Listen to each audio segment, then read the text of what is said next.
Allez, Daf Chaf Aleph, page 21, Masechet Souka. Nous nous sommes arrêtés juste à la Gemara, une ligne après le Hamoud précédent. Tana Natam. Donc, on a enseigné là-bas, dans Masechet Oalot, Echad, Hur, Shechar, Ruhu, Mayim. Donc, si maintenant, on va faire une liste. On a dit que ce soit donc un trou qui a été réalisé par les eaux. Donc, c'est-à-dire l'eau, d'accord, elle a creusé la pierre, etc., tout cela, elle a créé un trou. Donc, ça veut dire il y a un toit. Au shratzim, ou bien c'est un trou qui a été creusé par des reptiles, comme une taupe, etc., tout cela. Au shahalato melahat, ou bien c'est la terre qui a été, on va dire, rongée et creusée par le sel.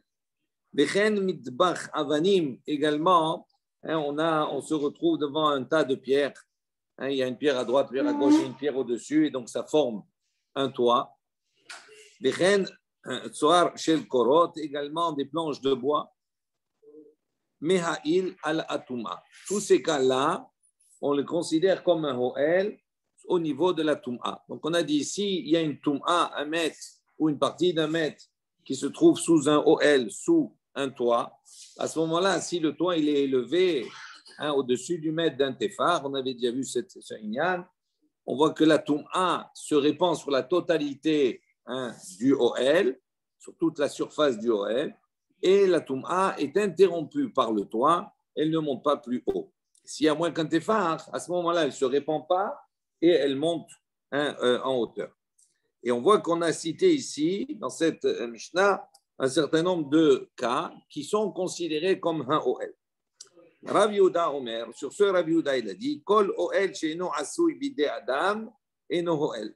Donc Rav Yehuda, il considère que tout OL, c'est-à-dire toute tente, tout toit, qui n'est pas le fait d'une réalisation humaine, ce n'est pas l'homme qui l'a conçu, à ce moment-là, il n'a pas le principe de OL. Donc pour lui, toute cette liste-là, comme c'est quelque chose qui est venu par l'ordre de la nature, à ce moment-là, par la nature. Donc, à ce moment-là, ce n'est pas considéré comme un OL. Si ce n'est pas considéré comme un OL, il n'y a pas de Toum'a qui se répand dessous, etc. Maïtama de Rav Yehuda. Donc, quelle est la raison de Rav Yehuda? Pourquoi dit-il que, impérativement, pour qu'il y ait le principe du OL, il faut que ce soit quelque chose qui soit bidé Adam, réalisé par l'homme? Yalif OL, OL, mimishkan. Il apprend, il fait une Gzera Shava du mot OL que l'on trouve également en référence pour le Mishkan, pour le tabernacle.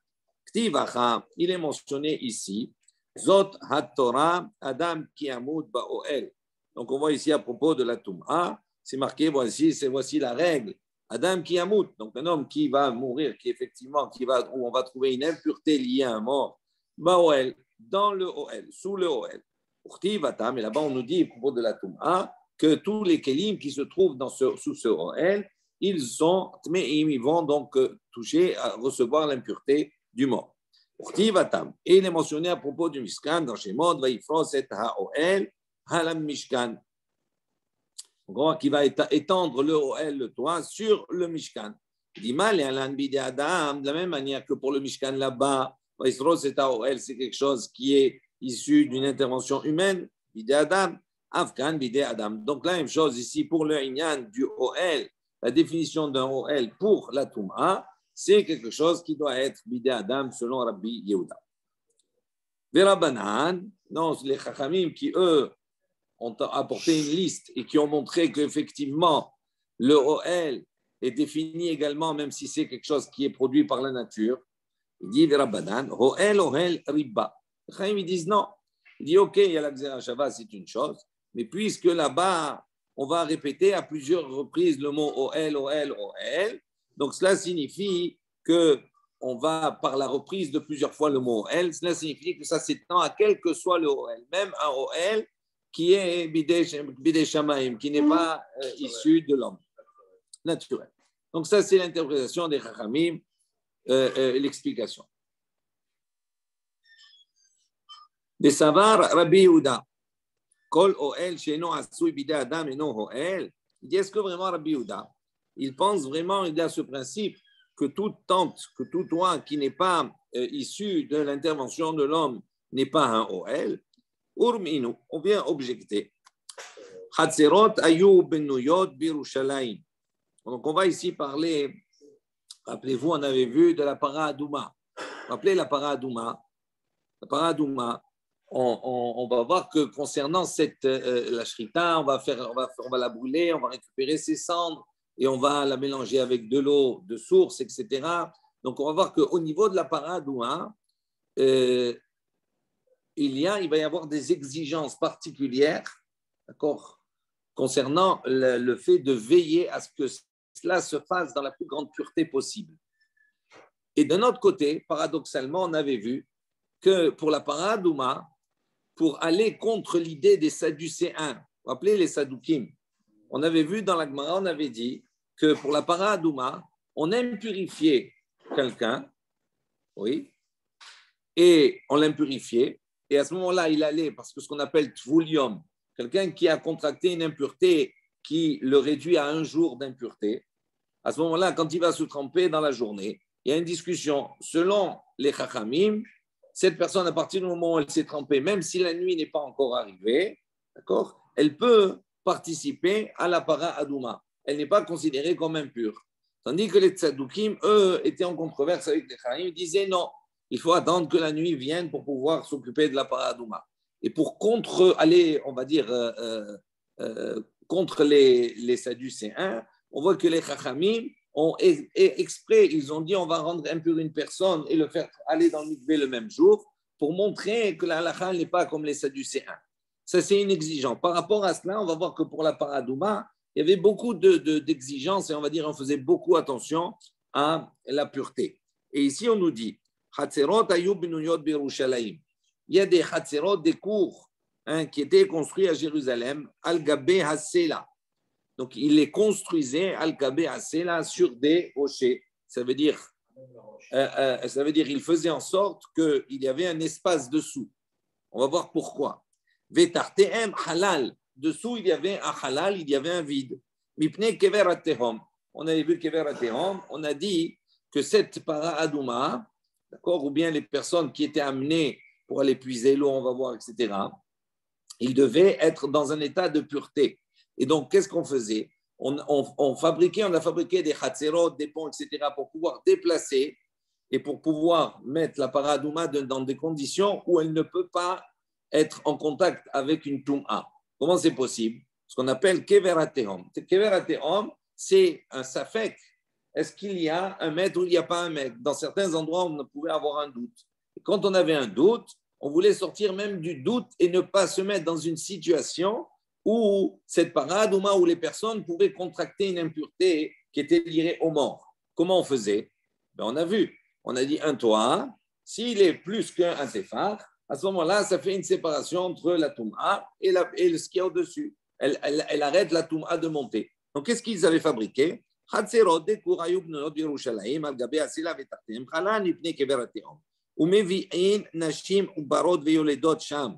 dit, on amenait des femmes qui étaient enceintes et elles accouchaient là-bas, dans ces maisons, dans ces chatzerot, ou migdalot benehem, et ils élevaient leurs enfants là-bas. Sham. Pourquoi ? Les paras pour la para. Ou mevi'im, shvarim. Et donc, ces enfants-là, on va voir qu'ils étaient, on les prenait à l'âge de 7-8 ans, d'accord, qui n'avaient pas la possibilité de devenir kéri également. Et on va utiliser ces enfants qui étaient purs pour pouvoir aller puiser l'eau, d'accord, et pour faire la para Adouma.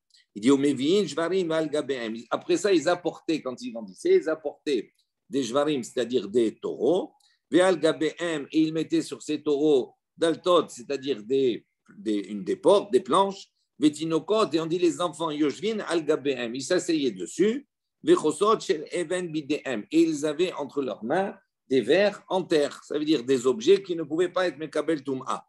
Igiou les shiloach, dès qu'ils arrivaient au fleuve, au shiloach, yardou, ils descendaient les toch hamaim dans l'eau, ou milouam, ils remplissaient leur cruche, ils remplissaient cela. Ve'alou, et ils remontaient, ve'eshvou lahem, et ils se remettaient sur ces planches-là.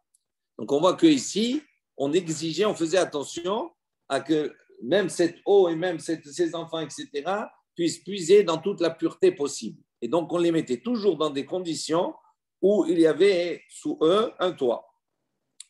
Rabbi Yossé Omer, Rabbi Yossé dit non, Mimekomo Haya Michelchel, il dit non, Rabbi Yossé, il dit, il ne descendait pas de ces planches qui étaient sur les bœufs, sur les taureaux, d'accord, il ne descendait pas dans l'eau, mais il, tout simplement, Michelchel, il descendait avec une corde, un kéli, etc., tout ça, où il allait, Mi-Pene Kever Hateom. Et il remplissait, d'accord, les cruches d'eau de cette manière-là à cause du théon.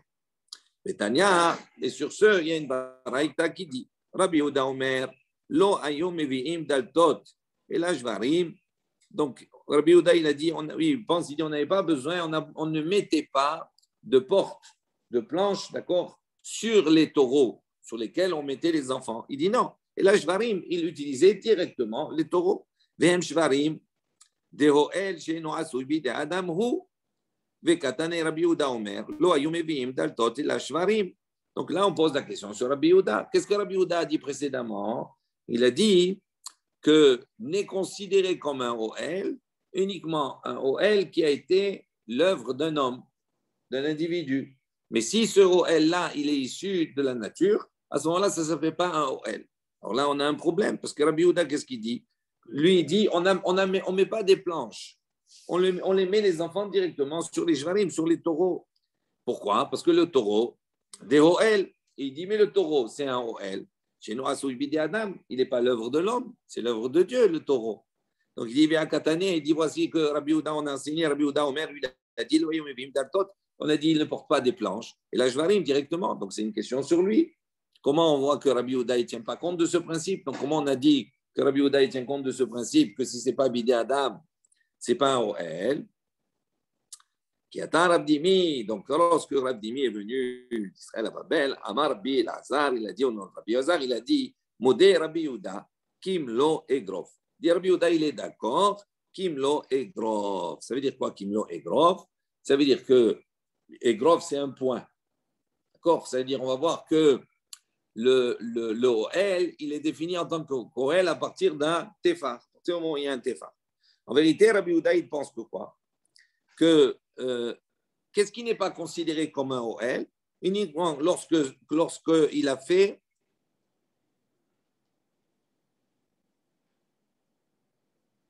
c'est ça. C'est-à-dire qu'est-ce qui n'est pas considéré comme un Ohel pour lui quand la nature le fait uniquement s'il y a un tefar. C'est-à-dire c'est quelque chose qui est juste un tefar, juste un tefar. Mais si c'est un grove, c'est-à-dire si c'est plus qu'un tefar et plus grand, à ce moment-là, Rabbi Yehuda, il considère que ça s'appelle un Ohel.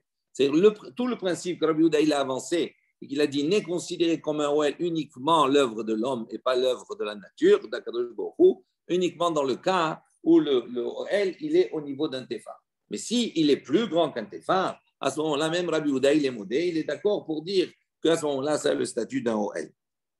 Tanan Yamiachi, il y a une baraïta qui va dans le même sens. Au modé Rabbi Yehuda, il est d'accord pour dire Beshekifin ou ben kike haselaim. Alors, juste, voilà, shekifin, il dit slaim anoflin, donc c'est une chute de pierres, c'est des pierres, des rochers qui sont tombés. Ou mitparkin berouah, quand ils sont déplacés, etc., tout ça par le vent, vieshur gadol, et ça a formé un grand trou, bemakom, à Kiratan, à l'endroit où ils ont été déracinés. Donc il y a un trou qui s'est formé par la chute des pierres. Il dit, il est d'accord que quand on est dans ce cadre-là, ou bien ban kike aselaim. Une kike ici, la même chose. Quand il y a un rocher qui va se fendre, par exemple, donc ça va créer un creux. Donc c'est pas fait par l'homme, il est d'accord. Et ça s'appelle un Ohel parce que c'est plus important qu'un Seke Grov, ça veut dire ça remplit un point, c'est plus important qu'un Tefar. Pose la question. Il riviare deled yeshba kama egrofin vikatane Rabbi Yehuda Omer lo ayu meviim daltot ila shvarim. On dit pourtant, voilà, on a dit, il met des planches, il met une porte sur les taureaux. Il dit riviare deled, une planche. Yeshba kama egrofim, elle a plusieurs egrofim, c'est-à-dire plusieurs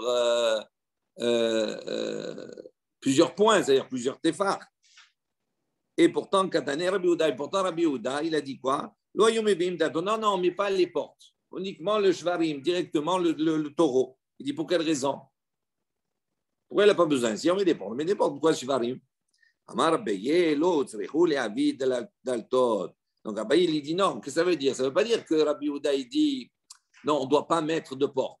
Il dit non, l'autre, on n'a pas besoin d'apporter les portes pour mettre dessus. Avec le taureau, ça suffit largement. Mais s'il met des portes, c'est valable aussi, il n'y a pas de problème. Rava Amar, lo ayou meviim daltot kol aikar. Rava, il dit non, lo ayou meviim daltot kol aikar. Mishem ipne, shedaato shel dinok gassa alav, shema yotzi rosho o echad me'evarav, beitma, bekever atehom. Donc, Rava, il apporte une autre réponse. Il dit non, non. Amar, ce que Rabbi Yehuda il a dit, Amar, lo ayou meviim daltot kol aikar. Il ne doit pas apporter du tout de porte. Il ne doit pas mettre des portes, des planches sur le taureau. Nous, on a voulu dire au début que Rabbi Yehuda, quand il intervient, il a dit il ne faut pas de porte, il faut le taureau. Est-ce qu'il ne faut pas des portes birlal du tout? Ou est-ce qu'il veut dire simplement, bon, les portes ne sont pas nécessaires, avec le taureau, ça fait lieu de OL et ça suffit. Alors, selon Abaye, lui, il dit, non, ce que Rabbi Yehuda il a voulu dire, c'est qu'on n'a pas besoin des planches. Mais s'il y a des planches, il y a des planches, mais le taureau, il se suffit à lui-même. Tandis que Rava, il dit non. Il dit en vérité, Rabbi Yehuda, il a dit il ne faut pas les planches, il ne faut pas les portes. Bichlal du tout, il ne faut pas les portes. Pourquoi? Il dit mipne chez Da'ato shel Tinok. Il dit parce que si tu mets un enfant sur le taureau, et que sur le taureau, tu mets une porte, tu mets des planches, donc l'enfant, il est dessus.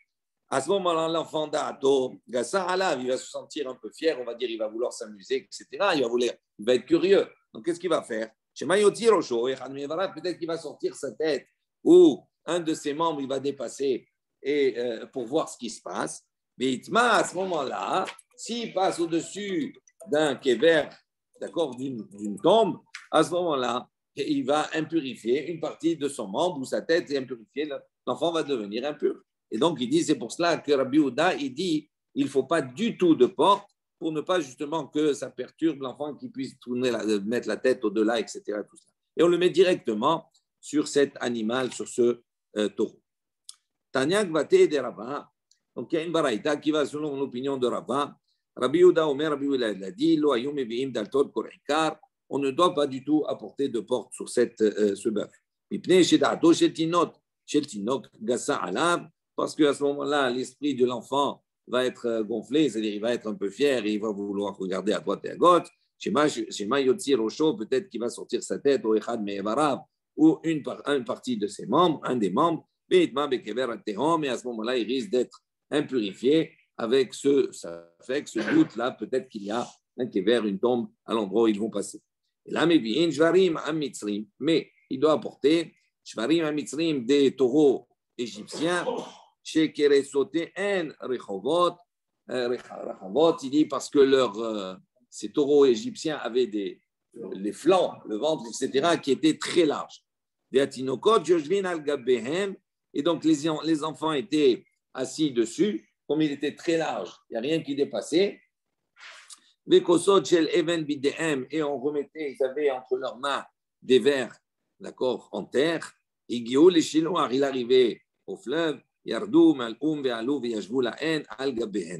donc, il descendait, il remplissait, et il remontait, il s'asseyait sur ce taureau. Donc, ok, jusque-là. Maintenant, on pose une question. Il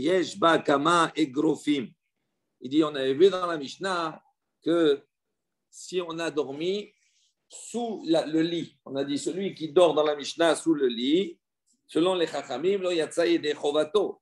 D'accord, il n'est pas acquitté de son devoir. Et Amar Rabbi Yehuda, il avait dit, etc. Donc on a dit, lui, Rabbi Yehuda, il dit, on avait l'habitude de dormir. Donc ça veut dire qu'il autorise. Il dit, comment il autorise? Il dit, pourtant on voit que quoi? Que ce lit-là, il a plusieurs égrofim, ça veut dire qu'il fait plus qu'un téphar. Donc s'il fait plus qu'un téphar, c'est considéré comme un toit. Et donc on voit qu'on a la mitzvah de dormir sous le schar de la soukha directement, pas sous le toit qui est dans le schar. Alors, comment la Rabbi Yehuda, il a dit c'était permis? Je relis dans les mots.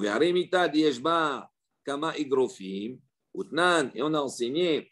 Rabbi Yehuda Omer, Noagim ayinu shainu shenim tachat amitam ibnei azkenim. Comment c'est possible qu'il a autorisé? Chané, il dit c'est différent, mita, ro'il, ou les gaba asuya. Il dit c'est pas la même chose pour le lit. Il dit pourquoi? Parce que le lit, son utilisation, c'est quoi? C'est fait pour dormir, d'accord? Pour être dessus.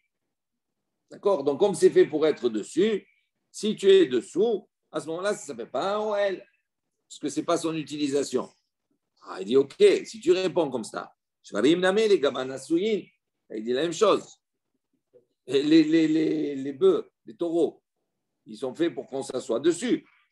D'accord? Donc, si c'est fait pour qu'on s'assoie dessus, même s'ils sont larges, on ne les considère pas comme si c'était un OL, au même titre que le lit. Alors, comment là-bas, toi, Rabbi Houda, tu considères que c'est un OL, et dans ce cas-là, non. Lorsque Rabbi est venu, il dit Israël Rabel, Amar Rabbi Lazar, et dit non, Rabbi Lazar, Shane, Shvarim, c'est différent pour les taureaux.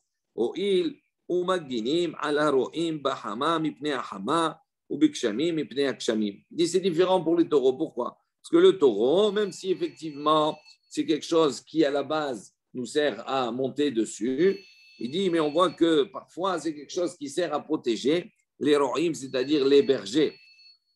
Le taureau, il protège les bergers du soleil, hein, les bouviers. Ah, d'accord. Donc, les bouviers. On a pris un mot. Donc, ça permet de protéger les bouviers, d'accord, du soleil pendant la période d'été, au Bikshamim, et des pluies pendant la période des pluies. Donc, on voit que comme le taureau, c'est quelque chose, même si tu t'assois, mais parfois, c'est quelque chose qui nous permet de protéger les bouviers. Donc, à ce moment-là, c'est pour ça que ça a un statut de OL. Alors, il dit, Achi, si tu dis comme ça, Mita, Name, il dit, le lit, c'est la même chose, tu peux dire la même chose. Il dit pourquoi? Parce que on voit que d'une manière générale, sous le lit, qu'est-ce qu'on mettait? On pouvait mettre les chaussures, d'accord, les chaussures et les sandales pour l'été, pour l'hiver, etc. On les mettait dessous, donc ça protégeait.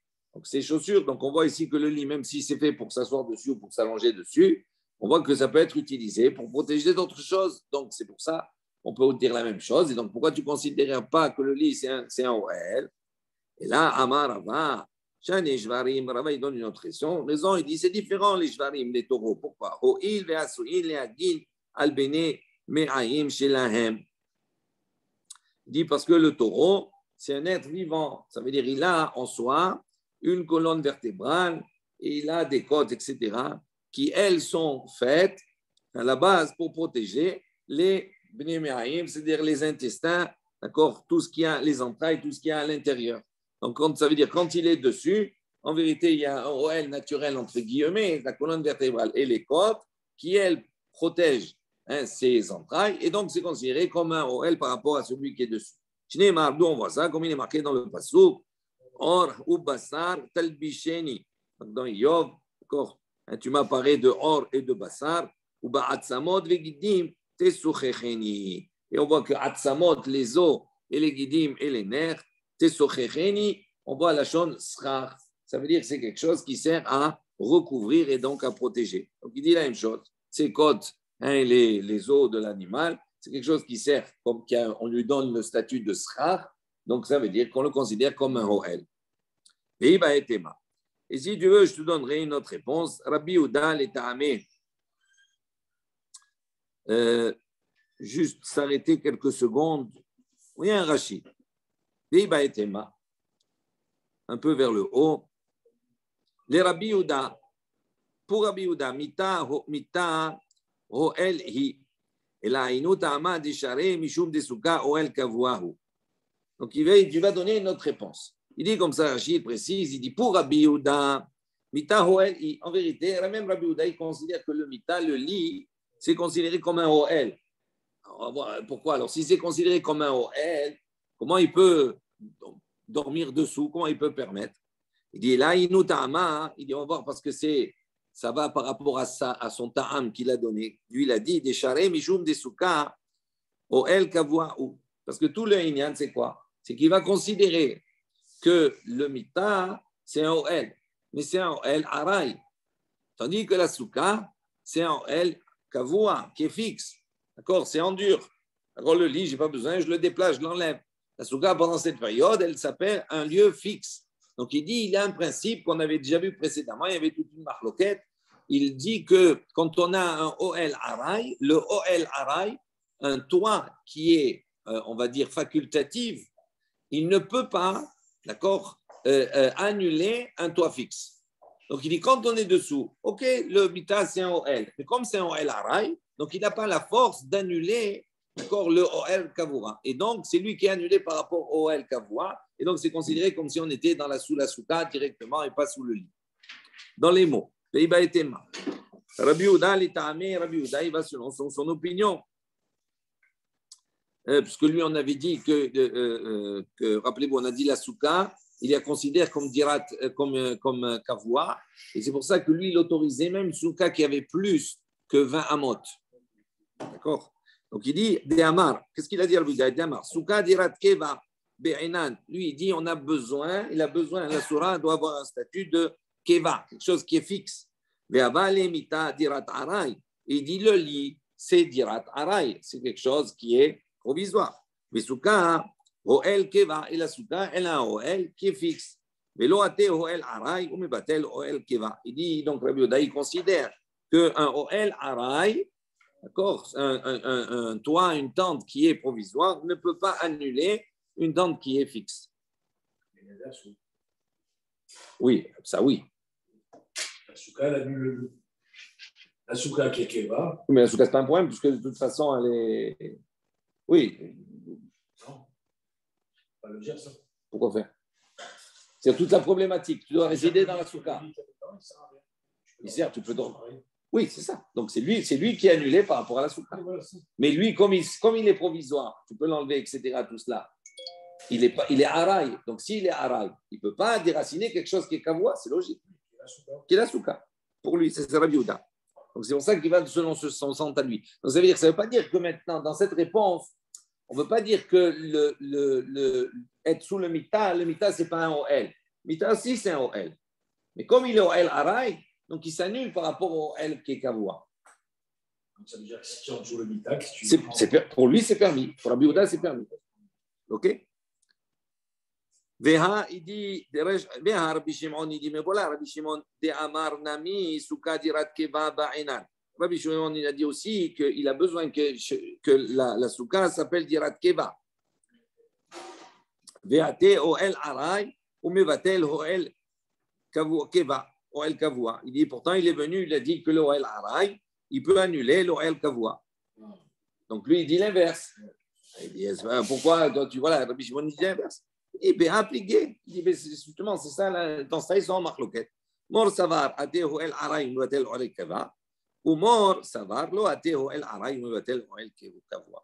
Donc, justement, c'est ça la marloquette. Il y a Rabbi Shimon, Rabbi Yehuda. Pour Rabbi Yehuda, il dit non, un OL qui est araï, une tente, on dirait un toit qui est provisoire, il ne peut pas avoir la force de pouvoir annuler quelque chose qui est fixe.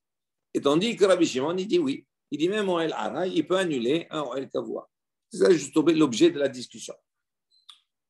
Amar Rabbi Shimon. Donc, on a vu dans la Mishnah, Rabbi Shimon a dit Maaseh, donc Betavi Avdo. D'accord, chez Rabban Gamliel, il y avait un maasé avec le serviteur de son serviteur. Tania, il y a une barata qui dit, Amar Rabbi Shimon, il a dit, Misihato shel Rabban Gamliel, des propos de la sikha, de la discussion de Rabban Gamliel, la madnu shne devarim. On a appris deux choses. La madnu she avadim turim min asuka. On a appris d'ici que les avadim, ils étaient dispensés de la souka. Mais là maintenant, et la deuxième chose, c'est que lui, il pense que celui qui dort sous un lit, il n'est pas acquitté de son devoir. Velema middevarav shel Rabban Gamliel. Il dit, hein? Pourquoi il a dit misichato de la sikha, de la discussion? Pourquoi on n'a pas dit middevarav des propos de Rabban Gamliel? Voilà. Il dit, Rachid dit, Misichato, la shon sichat hulim, et simcha. Ça veut dire, quand on dit sikha, c'est un langage profane, un langage de plaisanterie, de joie, etc. Donc, tandis que dvarav, c'est des paroles de Torah. Il dit, pourquoi on a utilisé un langage de sichat hulim pour Rabban Gamliel? Pourquoi on n'a pas dit middevarav de ses propos? Sous-entendu de Dvar Torah. Il dit Milta agav orche kamashmalan. Il dit justement pour nous apprendre quelque chose en plus que quoi que même si Cholin de tzadikim, de tzadikim, on peut apprendre même de ça. Ils sont pesés. Parce qu'ils rigolaient avec les Skélim. Enfin, ils rigolaient pas, mais ils leur disaient, regardez. Non, c'est pas lui, c'est là Kélim. Non, c'est pas la même chose. Non, c'est pas du tout. Non, le Mishnah n'est pas du tout. C'est Rabbi Yehuda. Oui, mais à propos de ta vie, Abdo. Oui. Mais c'est pas avec les Zkenim. Oui, quand il dit aux Skélim, regardez oui, dans ça, oui. Non, je confondais avec le début de la. Non, je croyais que tu me poses la question par rapport au début de la Mishnah. C'est ça qu'on dit, c'est Khato. Alors, tout chacun, c'est Khato. C'est un là. Oui. Oui, il n'a pas. Oui. Tout à fait. C'est une manière, on va dire, une manière un peu plaisantée. Justement, c'est pour cela. Mais là, il dit pourquoi il a dit Sikhato ici dans l'enseignement et pas Dvara.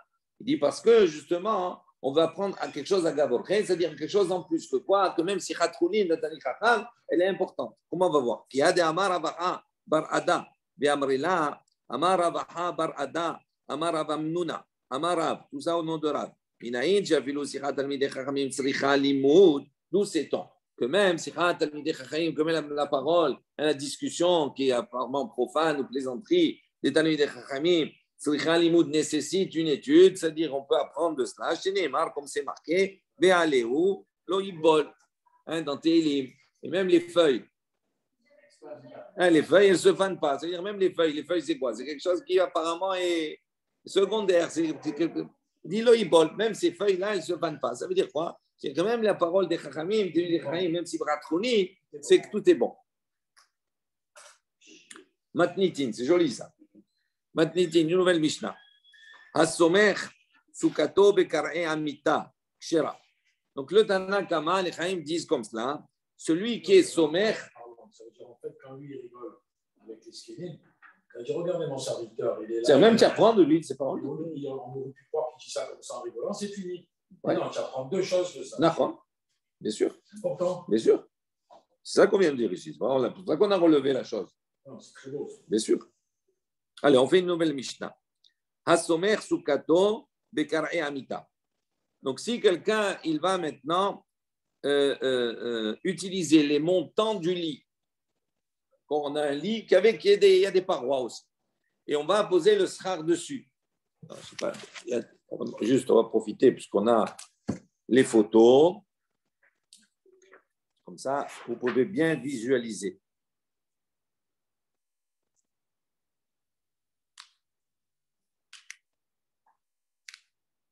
Là, il n'en a fait que 2, mais on peut en faire 3. Vous voyez? Il n'a utilisé que 2. D'accord. Mais l'idée, c'est qu'il utilise les montants, d'accord, du lit pour mettre le sram. Et les Chachamim, ils disent, Shera, c'est kasher. Rabbi Yehuda Omer, Rabbi Yehuda, il dit, Imeno yechola la'amod bifnei atzma, psula. Il dit non. Rabbi Yehuda, il dit, s'il ne peut pas tenir par lui-même, le sram, à ce moment-là, il n'est pas soul. La souka, elle est psula. Parce que là, il tient sur le lit. D'accord. On va voir, on va discuter sur ça. Rashi dit quelqu'un mita shlema. Si tu enlèves le lit et tombe, c'est bon. Non. Non. Non, si tu enlèves le lit. Ça, regardez. Vous avez il met des poteaux autour. Il n'utilise pas. Non, même pas. On va voir. Gemara. Maïtama de Rabbi Yehuda. Il dit, quelle est la raison de Rabbi Yehuda? Il a dit, c'est pas kasher comme cela. Si on met directement sur le lit, on utilise les montants du lit pour mettre le schar. C'est pas kasher. Il faut que le schar, ils soient indépendants du lit. Pligeba, Rabbi Zera et Rabbi Abba Bar Memad. Donc, il y a une marloquette entre Rabbi Zera et Rabbi Abba Bar Memad. Hadamar, un a dit, Mipne Shen la Keva. Hadamar, Mipne Shema Amida Bedavar Hamikabel Tum'a. Il dit pourquoi? Là, il donne chacun donne une raison. Pourquoi Rabbi Yehuda il dit c'est pas kasher? Il dit Shen la Keva. Il dit pourquoi? Parce que le lit, c'est pas quelque chose qui est kavua. Donc, comme ce n'est pas kavua, la souka, elle doit être dirat keva. Donc, c'est quelque chose qu'il faut que ça soit planté au sol, ça bouge pas. Là, c'est quoi? C'est le lit, c'est mobilier. Ça veut dire que tu vas l'enlever, tu vas le déplacer. Il ne faut pas que ça se déplace. La souka, il faut que ça soit fixé. Donc, comme ça doit être fixé, donc c'est pour ça que c'est pas soul. Mais Khadamar, il a dit non, c'est pour une autre raison. Parce qu'il dit maintenant le schar, chez Ma'amida, et davar amekabel tum'a. Le lit, c'est un keli. Le lit, il est mekabel tum'a. Donc, comme le lit, il est mekabel tum'a, donc le schar, il ne peut pas reposer sur quelque chose qui est mekabel tum'a. Le lit, à ce moment-là, c'est lui qui fait en sorte que le schar, il supporte le schar. Donc, il dit, c'est pour ça que Rabbi Yehuda, il a interdit. Tu as compris? Le lit, il est mekabel tum'a. D'accord? Il est mekabel tum'a. Donc, il dit, puisque c'est un objet qui est mekabel tum'a, je ne peux pas faire reposer le schar sur quelque chose, directement sur quelque chose qui est mekabel tum'a. C'est ma'amid. Parce que tu vas dire, le schar, il tient grâce à quoi?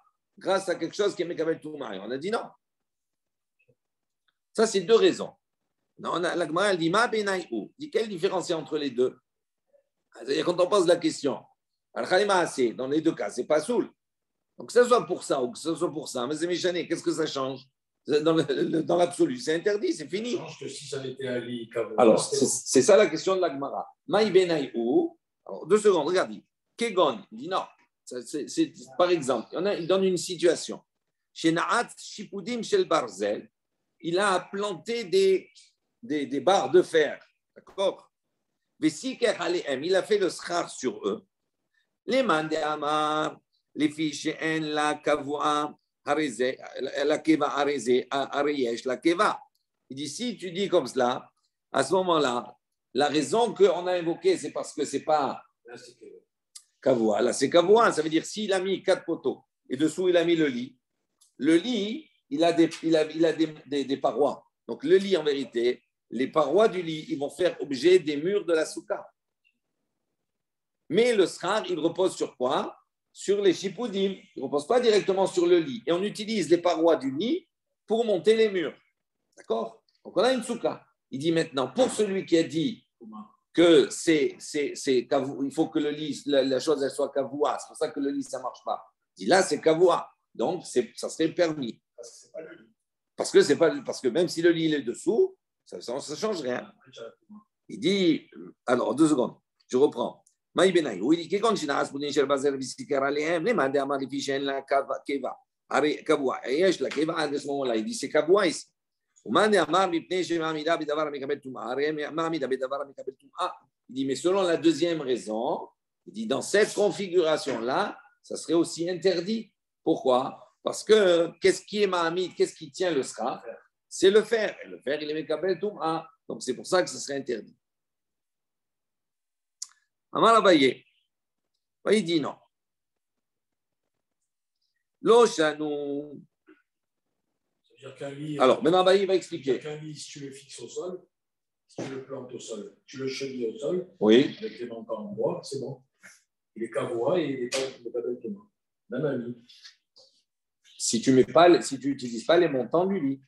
Même si tu utilises les montants du lit. Et non, si tu utilises les montants du lit. Il est kavua. Il est kavua, mais il est mekabel touma. Pour l'un, ça ne marchera pas. Le lit. Et le lit en soi, il est mekabel touma. Ah, le lit en soi. Et oui, tout le lit. Tant que tout le lit il est composé, c'est un keli. C'est-à-dire, pour que ça marche, il faut que les barres que tu vas utiliser soient indépendantes du lit. Il ne met pas beaucoup de dessins, il met que celle-là.